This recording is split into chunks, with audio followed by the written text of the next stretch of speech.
یہ صرف ایک چینل نہیں، یہ ایک سفر ہے، سوچ کا سفر، جہاں ہم ماضی کے راز کھولتے ہیں، حال کے سوالات پوچھتے ہیں اور مستقبل کی راہیں تلاش کرتے ہیں۔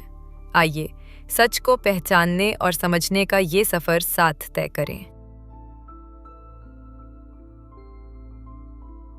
وہ رہنما جو پاکستان بدل سکتے تھے، مگر ان کا خواب ادھورا رہ گیا۔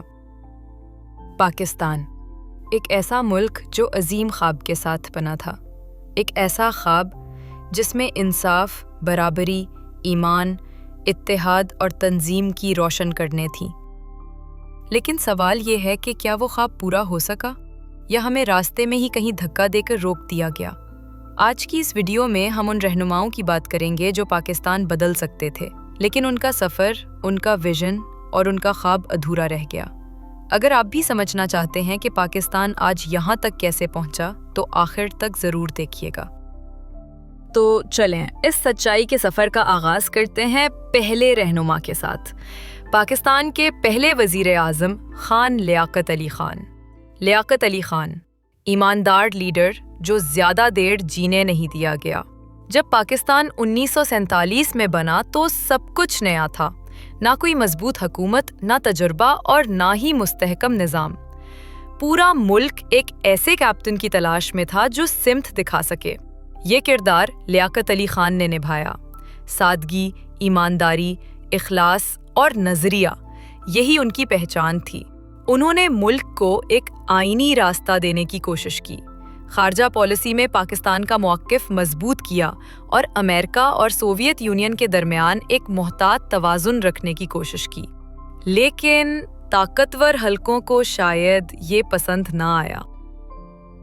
16 اکتوبر 1951، راولپنڈی۔ ایک جلسے کے دوران لیاقت علی خان کو شہید کر دیا۔ آج تک یہ سوال زندہ ہے کہ کون نہیں چاہتا تھا کہ پاکستان ایک مضبوط جمہوری ریاست بنے؟ لیاقت علی خان کے جانے سے پاکستان کا پہیہ پٹری سے اترنا شروع ہوا، اور یہی وہ لمحہ تھا جہاں سے طاقت کی رسہ کشی کا کھیل شروع ہوا۔ محترمہ فاطمہ جناح، قوم کی ماں، جو سچ بولنے پر غدار بنا دی گئیں۔ لیاقت علی خان کے بعد جب ملک کمزور قیادت اور طاقت کی لڑائی میں الجھنے لگا تو ایک آواز اٹھی، پاکستان کی مادر ملت فاطمہ جناح کی۔ قائد اعظم کے ساتھ رہ کر انہوں نے تحریک پاکستان دیکھی، قربانیاں دیکھی اور پاکستان کا خواب اپنی آنکھوں میں بسایا۔ 1965 میں انہوں نے ایک ایسا فیصلہ کیا جس نے طاقتور حلقوں کو ہلا کر رکھ دیا۔ انہوں نے ایوب خان کے خلاف الیکشن لڑنے کا اعلان کیا۔ یہ الیکشن صرف انتخاب نہیں تھا، یہ ایک جنگ تھی، جمہوریت بمقابلہ آمریت۔ فاطمہ جناح نے عوام کے دل جیت لیے، جلسوں میں سمندر امڈاتا۔ لوگ کہتے تھے اگر آج قائد زندہ ہوتے تو پاکستان کچھ اور ہوتا۔ لیکن کیا انہوں نے الیکشن جیتا؟ عوام کی نظر میں ہاں، مگر نتائج میں نہیں۔ مورخین اور کئی مورخانہ حوالوں کے مطابق 1965 کا الیکشن پاکستان کی سیاست کا پہلا بڑا دھاندلی اسکینڈل تھا، اور اسی دن قوم نے سمجھ لیا کہ یہاں اکثریت جیتتی نہیں، جتائی جاتی ہے۔ فاطمہ جناح ہار گئیں، لیکن ان کا موقف آج بھی جیتا ہوا ہے کہ اگر پاکستان کو ایک جمہوری راستہ مل جاتا تو شاید ہم آج ایک مختلف ملک ہوتے۔ فاطمہ جناح کے بعد پاکستان ایک ایسے موڑ پر آ گیا جہاں طاقت مزید چند ہاتھوں میں سمیٹ لی گئی۔ ذوالفقار علی بھٹو، عوامی لیڈر جس کا انجام تاریخ کا تلخ موڑ بن گیا۔ فاطمہ جناح کے بعد قوم مایوسی، بے بسی اور کنفیوژن کا شکار تھی۔ ایسے میں ایک دبنگ آواز ابھری، ذوالفقار علی بھٹو۔ بھٹو نے صرف سیاست نہیں کی، انہوں نے عوام کو سیاسی شعور دیا۔ انہوں نے عام آدمی کو بتایا کہ طاقت صرف ایوانوں میں نہیں ہوتی، طاقت عوام میں ہوتی ہے۔ 1970 کے الیکشن میں عوام نے انہیں بھرپور سپورٹ دی، لیکن پھر 1971 کا سانحہ مشرقی پاکستان ہوا اور ملک دو ٹکڑے ہو گیا۔ یہ وہ لمحہ تھا جس نے پاکستان کی تاریخ بدل دی، جب پورا ملک ٹوٹے ہوئے اعتماد، شرمندگی اور دکھ میں تھا، تب بھٹو نے زمام اقتدار سنبھالی۔ انہوں نے نیا آئین 1973 دیا، عالمی سطح پر سخت موقف اختیار کیا، ایٹمی پروگرام کی بنیاد رکھی، مزدور، کسان اور عام عوام کو آواز دی۔ لیکن ہر طاقتور لیڈر کی طرح بھٹو کے بھی فیصلے کچھ طبقات کو پسند نہیں آئے۔ وہی طاقتور حلقے جنہیں عوامی سیاست سے خطرہ تھا، بھٹو کے خلاف متحد ہونے لگے۔ اور پھر آیا 1977، احتجاج، انتشار، سازشیں اور آخرکار جنرل ضیاء الحق کا مارشل لا۔ بھٹو پر مقدمہ چلا اور وہ پھانسی چڑھ گئے۔ آج بھی دنیا پوچھتی ہے کیا بھٹو کا کیس واقعی انصاف تھا یا انتقام، کیونکہ بھٹو کے جانے کے بعد پاکستان ایک بار پھر پیچھے دھکیل دیا گیا اور یوں ایک اور رہنما کا خواب ادھورا رہ گیا۔ بھٹو کے بعد قوم نے ایک بار پھر امرت کے سائے اور خوف کی سیاست کو دیکھا۔ ایسے میں ایک اور رہنما ابھری، جرأت، بہادری اور جمہوریت کا استعارہ۔ تیار ہیں اگلی شخصیت کے لیے؟ چلتے ہیں بے نظیر بھٹو کی طرف، وہ لیڈر جو امید کی علامت بنے۔ بے نظیر بھٹو، امید کی کرن جو تاریخ کی دیواروں میں دب گئی۔ ذوالفقار علی بھٹو کی پھانسی نے قوم کو دہلا دیا تھا، لیکن بھٹو کا فلسفہ اور عوامی سوچ ختم نہیں ہوئی، بلکہ ایک نئی شکل میں سامنے آئی، بے نظیر بھٹو کی صورت میں۔ وہ صرف ایک سیاستدان نہیں تھی، بلکہ پاکستان کی پہلی خاتون وزیر اعظم بن کر انہوں نے دنیا کو حیران کر دیا۔ بے نظیر نے ایک ایسے دور میں سیاست کی جب آمریت، سینسرشپ اور خوف کا راج تھا، مگر وہ ہر رکاوٹ کے باوجود ڈٹ کر کھڑی رہیں۔ انہوں نے کہا، جمہوریت بہترین انتقام ہے۔ بے نظیر نے ملک میں پریس اور اظہار رائے کے لیے آزادی کی فضا پیدا کی، تعلیم اور معاشی اصلاحات کا آغاز کیا، خواتین کو سیاست اور معاشرے میں مضبوط مقام دلایا، لیکن وہ ایک ایسے نظام کے خلاف لڑ رہی تھی جس کی جڑیں بہت گہری تھیں۔ انہیں بار بار حکومت سے ہٹایا گیا۔ جھوٹے مقدمات، کردار کشی اور سیاسی انتقام، یہ سب ان کے راستے کا حصہ بن گیا۔ پھر 2007 میں جب وہ جمہوریت کی بحالی کے لیے واپس آئیں، عوام نے پھر ان کا استقبال کیا، لیکن طاقت کے کھیل نے انہیں جینے نہ دیا۔